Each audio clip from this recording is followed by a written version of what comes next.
ابن عباس رضی اللہ تعالی عنہ نے کہا کہ عبد القیس کا وفد رسول اللہ صلی اللہ علیہ وسلم کی خدمت میں آیا اور کہا کہ ہم اس ربیعہ قبیلے سے ہیں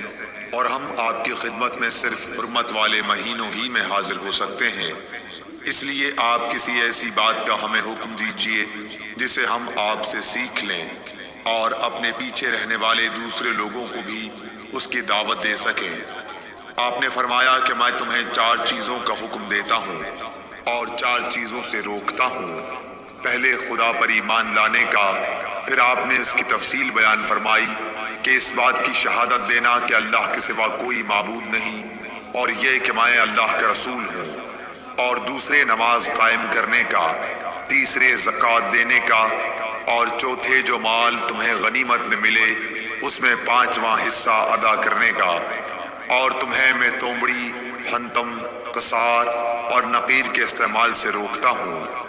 صحیح بخاری حدیث نمبر 523۔